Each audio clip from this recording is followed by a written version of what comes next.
Assalamu alaikum. New Oxford Social Studies for Pakistan, Class 5. Dear students, I hope you all are good.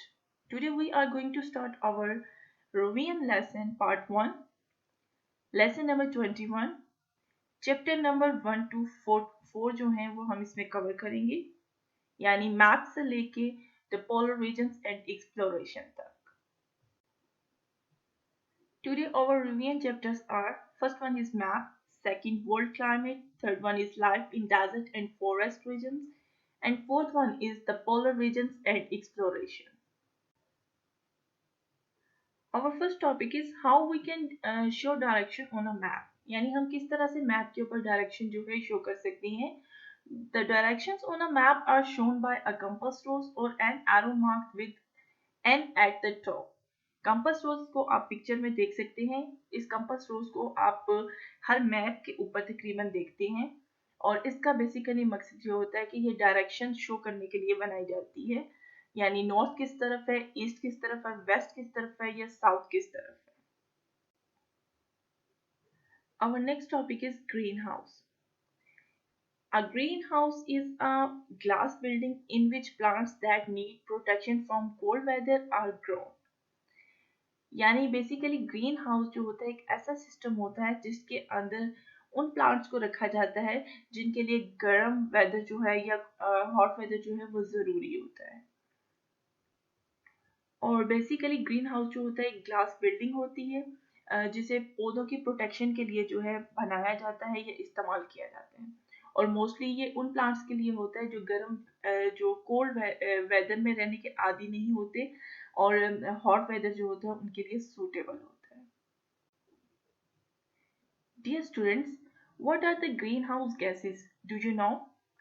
Greenhouse gases are certain gases in the atmosphere that trap energy from the sun. The most common greenhouse gases are water vapor, carbon dioxide, and methane. You can see in the picture. यानी green house gases ऐसी gases हैं जो कि सन की जो heat है और जो सन की लाइट होती है उसकी एनर्जी होती है उसको एटमॉस्फेयर के अंदर ट्रैप करती हैं, उसको कंट्रोल करती हैं, उसको रोक कर एक लेयर की फॉर्म में ले आती हैं. और जो आम गैसेस इसके अंदर आती है उसमें कार्बन डाइऑक्साइड है जो कि सबसे ज़्यादा हार्मफुल होती है.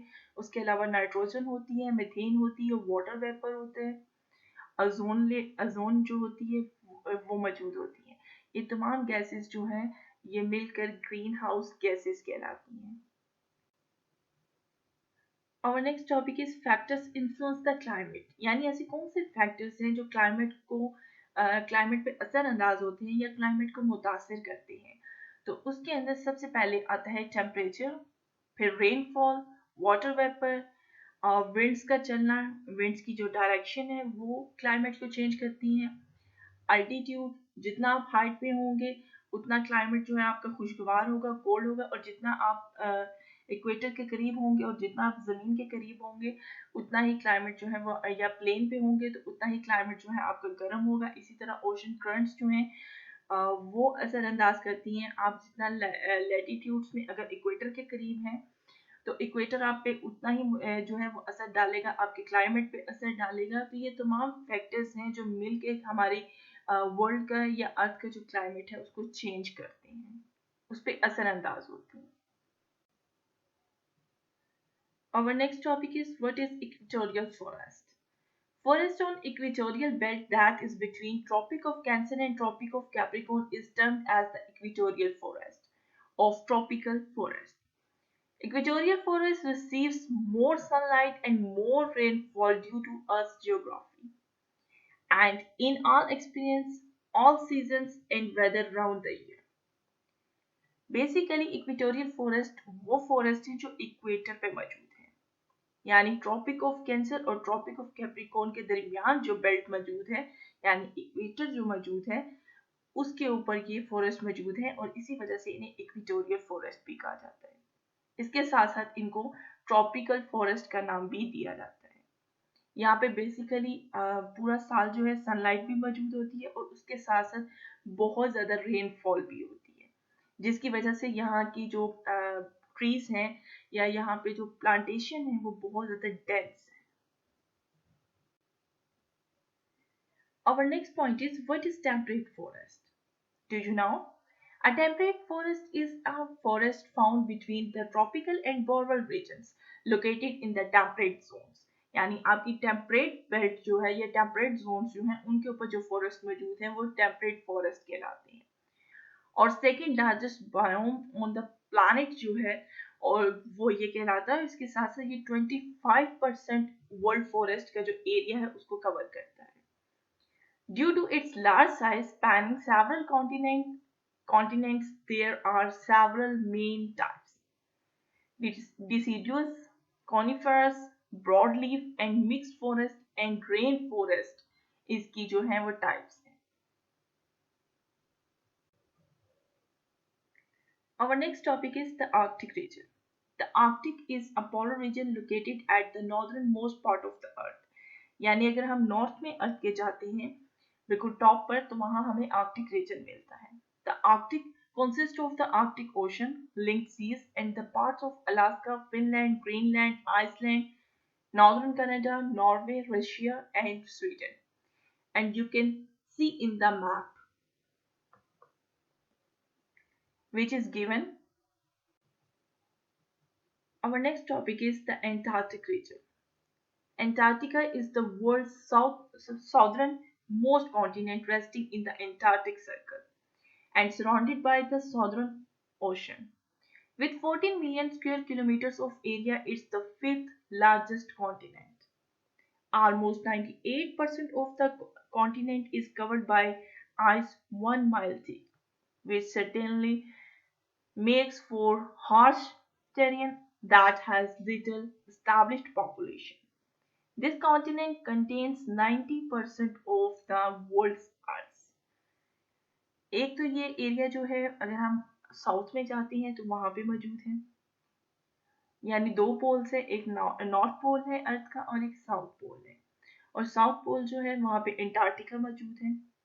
और फुली जो है तकरीबन 90% जो है वर्ल्ड आइस जो है उस कॉन्टिनेंट के अंदर मौजूद है. और 98% के करीब जो कॉन्टिनेंट है वो फुल आइस की थिक लेयर जो है उससे कवर्ड है. Our next topic is first man who explored the Arctic and who reached there. यानी सबसे पहले आर्कटिक रीजन जो है उसको किसने तलाश किया, किसने एक्सप्लोर किया और वहां पे सबसे पहले कौन पहुंचा.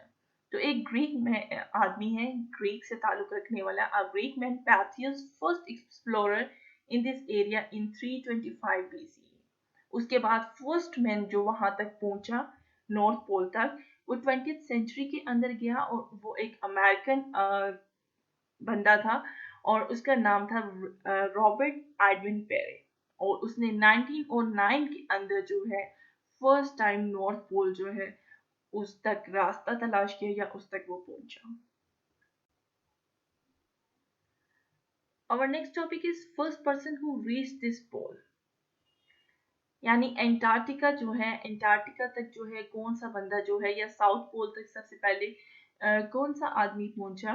तो रॉबर्ट एमंडसन जो है वो फर्स्ट पर्सन है जिसने साउथ पोल जो है उस वो वहां तक पहुंचा 1911 के अंदर. Okay, dear students, there are some important questions which we will discuss in this lesson. Question number 1 is, what are greenhouse gases? Gases in the atmosphere that trap energy from the sun. The most common greenhouse gases are water vapor, carbon dioxide and methane. यानी वो gases जो atmosphere के अंदर जो सन की energy है उसको trap कर लें, उसकी हीट को ट्रैप कर लें, वो गैसेस ग्रीन हाउस गैसेस कहलाती हैं. Next one is, what is the green house effect. अब ग्रीन हाउस इफेक्ट क्या होता है. तो आंसर है, the green house effect is the process that occur when gases in the earth atmosphere trap the sun's heat. जब earth के atmosphere के अंदर मौजूद गैसेस सन हीट को ट्रैप कर लेती हैं, रोक लेती हैं, तो उस प्रोसेस को ग्रीन हाउस इफेक्ट कहा जाता है. Next one is, name of the lines of latitude which divide the world into climatic regions. यानी वो लैटिट्यूड्स आपने बताने हैं जो हमारे क्लाइमेटिक रीजन्स को डिवाइड करते हैं. तो वो 5 latitudes हैं main. First one is equator, second Arctic Circle, third one is Antarctic Circle, next Tropic of Cancer, and fifth one is Tropic of Capricorn. Our next question is name the South American countries which have equatorial forest. यानी आपने उन south American states का नाम बताना है जिनके अंदर equatorial forest मौजूद है. तो Ecuador, Colombia, Brazil in South America have equatorial forest. Next one is why are the equatorial forests important? Equatorial forest हमारे लिए क्यों importance रखते हैं? These forests are very important because they are a source of oxygen for all living things and are known as the lungs of earth. यानी equatorial forest जो है वो अर्थ के ऊपर बहुत ज़्यादा इंपॉर्टेंस इसलिए रखते हैं कि ये सोर्स ऑफ ऑक्सीजन है. हमें जो ऑक्सीजन मिल रही है वो इन फॉरेस्ट की वजह से मिल रही है और इनको अर्थ का लंग्स भी कहा जाता है. यानी ये हमें सांस और सांस लेने में हेल्प करती हैं, हमें ऑक्सीजन प्रोवाइड करती हैं. Dear students, our next question is question number 6. Differentiate between equatorial and temperate forest. यानी आपको इक्वेटोरियल और टेम्परेट फॉरेस्ट के दरमियान डिफरेंसेस बताने हैं. तो equatorial forest are hot, wet and humid all the year round. The vegetation is very dense as the plants grow very close together. There is a large variety of animals. Temperate forest इसके बिल्कुल opposite है. Temperate forests are very cold and the vegetation is very different. The trees grows apart and there is ground vegetation in the form of bushes. The animal, birds and insects population is not as high as in the equatorial region. यानी equatorial forest जो है वो आपके hot है, उसके साथ साथ wait भी है, ह्यूमिड भी है, और इसी वजह से वहाँ पे जो प्लांट्स हैं वो बहुत ज़्यादा डेंस हैं. उनकी प्लांट्स बहुत ज़्यादा ग्रो करती हैं और इसी वजह से वहाँ पे लार्ज वैरायटी जो है एनिमल्स की या बहुत खास स्पीशीज जो है एनिमल्स की वो पाई जाती हैं. लेकिन टेम्परेट फॉरेस्ट जो होती हैं वो ठंडे एरियाज में होते हैं, कोल्ड एरियाज में होते हैं और इनकी वेजिटेशन भी बहुत डिफरेंट होती है. दरख्त बहुत दूर दूर होते हैं, फासले पर होते हैं और ज़्यादातर बुशेस नमा जो प्लांट्स होते हैं वहाँ पे मौजूद होते हैं. इसी वजह से वहाँ पे एनिमल्स, बर्ड्स और इंसेक्ट्स की भी जो पॉपुलेशन होती है वो इतनी हाई नहीं होती, इतनी ज़्यादा नहीं होती जितनी कि इक्वेटोरियल रीजन में होती है. Next one is what problems do people living in equatorial forest face. ऐसे कौन से मसाइल हैं जो इक्वेटोरियल फॉरेस्ट के लोग फेस करते हैं? तो people find it difficult to travel through these thick dense forest and they cannot clear and land for cultivation. They also face the problem of tropical diseases. Our next question is question number 8. What information would you find on a physical and a political map? A physical map shows the landforms such as hills, mountains, rivers, lakes, valleys, deltas, plateaus, sea and oceans. यानी physical map जो होते हैं आपको जो physical features होते हैं अर्थ के ऊपर या लैंड के ऊपर उनके बारे में बताती हैं. जबकि पॉलिटिकल मैप्स जो होते हैं, a political map shows the different countries, their capitals and major cities and the international borders between countries. यानी जो कंट्रीज के दरमियान एक इंटरनेशनल बॉर्डर होता है उसको शो करते हैं, प्लस उसके साथ साथ कंट्रीज के जो कैपिटल्स और मेजर सिटीज हैं उनको सिर्फ पॉलिटिकल मैप के अंदर एक्सप्लेन किया जाता है. जबकि फिजिकल मैप जो होता है वो फिजिकल फीचर्स पे मुश्तमिल होता है. Dear students, here are some important definitions. First one is Bedouin. Bedouin is the name of the nomads of the Arabian Desert. यानी Arabian Desert के अंदर जो लोग रहते हैं, जो कबीले रहते हैं, उन्हें Bedouin कहा जाता है. Next one is climate change. What is climate change? Change in the atmospheric temperature. जब आपके atmospheric temperature के अंदर changes आते हैं, आपका जो पैटर्न है क्लाइमेट का वो जब चेंज होता है तो उसे क्लाइमेट चेंज कहा जाता है. Next one is Scirocco. Scirocco is the name for the hot dry dusty wind और ये वो विंड है जो कि चलती है मेडिटेरेनियन रीजन्स जो होते हैं, उन ट्रेनियन रीजन्स जो होती हैं उनके अंदर ये हवा जो होती है वो ब्लो करती है. नेक्स्ट वन इज अ वादी. A wadi is a dry river bed in the Middle Eastern desert. It means valley. यानी वादी से मुराद वैली भी कहा जाता है और ये एक प्लेन एरिया होता है, एक ड्राई और खुश्क एरिया होता है रिवर के दरमियान. Next one is green house effect. What is greenhouse effect? The greenhouse effect is a process that occurs when gases in Earth's atmosphere trap the sun's heat. Next one is a nomad. Nomad जो है वो क्या कहलाते हैं या वो कौन होते हैं? A nomad is a person who doesn't live in one place and is constantly on the move. यानी नोमैड जो होते हैं वो कबायली या कबीले के लोग होते हैं और खाना बदोशी ने कहा जाता है जो एक जगह से दूसरी जगह जो है वो ट्रैवल करते रहते हैं, कभी खुराक की तलाश में और कभी पानी की तलाश में. Next one is a cactus. Cactus जो है एक डेजर्ट प्लांट है. Cactus is a fleshy plant usually with prickles found in a hot dry climate. यानी डेजर्ट्स के अंदर मोस्टली कैक्टस जो है वो पाए जाते हैं और ये हॉट और ड्राई क्लाइमेट जो है उसके अंदर सरवाइव कर पाते हैं. Okay, students, there are some important fill in the blanks. First one is parallels of dash run from east to west round the world. अब ऐसी कौन सी लाइन है जो ईस्ट टू वेस्ट जो है वो ट्रैवल करती है वर्ल्ड के राउंड में, यानी अर्थ के आपके इर्द गिर्द कौन सी ऐसी लाइन है, तो वो लाइंस लैटिट्यूड कहलाती हैं जो ईस्ट टू वेस्ट ट्रैवल कर रही होती हैं और एक दूसरे के पैरेलल आ रही होती हैं. नेक्स्ट वन है the dash on a map tell us what symbols and colours means. Keys होती हैं जो हमें बताती हैं कि सिंबल्स और कलर्स जो यूज किए जा रहे हैं उनका क्या मतलब है. Next one is today dash is still uninhabited. तो एंटार्क्टिका ऐसी जगह है जहां पे अभी तक आबादी जो है वो मौजूद नहीं है. Next one is dash is known as the ship of desert. Ship of desert जो है वो कैमल को कहा जाता है क्योंकि कैमल एक ऐसा एनिमल है जिसे डेजर्ट में ट्रैवल के लिए यूज किया जाता है. Next one is Vasco the gamma diet in 1524. Next one plants and trees absorb dash. Plants और ट्रीज जो है वो क्या अब्सॉर्ब करती हैं, तो वो कार्बन डाइऑक्साइड जो है उसको अब्सॉर्ब करती हैं और रिलीज जो करती हैं वो ऑक्सीजन को करती हैं. Next one is dash is a country that lies almost entirely within a desert. कौन सी कंट्री है जो ऑलमोस्ट डेजर्ट के अंदर मौजूद है, जिसके अंदर या फिर जिसके अंदर डेजर्ट्स मौजूद हैं, तो वो सऊदी अरेबिया है. Next one is climate change is a dash of a region on a global scale. Climate change जो होता है वो क्लाइमेटिक पैटर्न के अंदर जो चेंज होता है किसी भी रीजन के अंदर जो आता है या फिर ग्लोबल स्केल के ऊपर जो चेंज आता है उसे क्लाइमेट चेंज कहा जाता है. Next one is the dash meridian is exactly opposite the 0 degree. यानी कितने मेरिडियन जो है वो 0 डिग्री के ऑपोजिट आते हैं, तो 180 डिग्री जो है उसके ऑपोजिट आता है. Next one is Dash was the first Greek explorer to reach the Arctic. हम बहुत अच्छे से जानते हैं कि ग्रीक एक्सप्लोरर जो है वो पैथियस है जिन्होंने 325 BCE के अंदर फर्स्ट टाइम आर्कटिक रीजन जो है उसको एक्सप्लोर किया. Next one is green house gas trap dash in the atmosphere. Green house gases जो है वो क्या ट्रैप करती हैं एटमोस्फेयर के अंदर, तो वो सन की हीट और एनर्जी जो है उसको ट्रैप करती हैं. Okay, dear students, there are some true false.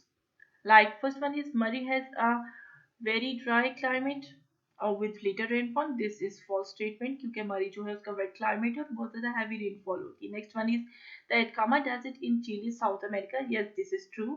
Next one is that people of equatorial forest are usually tribal. Yes, वो कबायली लोग होते हैं, एक जगह से दूसरी जगह ट्रैवल करते हैं. About 1/4 of the Earth's land surface is desert. This is a false statement. Next one is Pakistan lies just to the north of the Tropic of Cancer. Yes, this is true statement. Ibn Battuta wrote a book about his travels regular. Yes, this is true.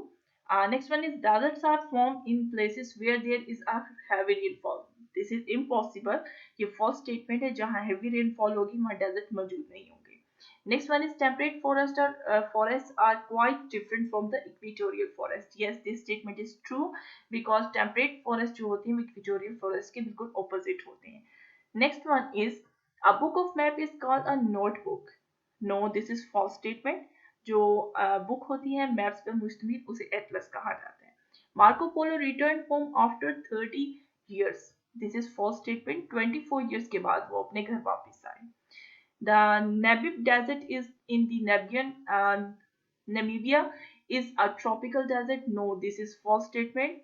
Namibia जो है वो coastal desert है, या नेबिब desert जो Namibia के अंदर मौजूद है वो कोस्टल डेजर्ट कहलाता है. Next one is the Amazon rain forest in Brazil is still world's smallest rain forest. This is a false statement, क्योंकि अमेज़न रेन फॉरेस्ट जो है ब्राजील का ब्राजील के अंदर जो मौजूद है वो वर्ल्ड का सबसे लार्जेस्ट रेन फॉरेस्ट कहलाता है.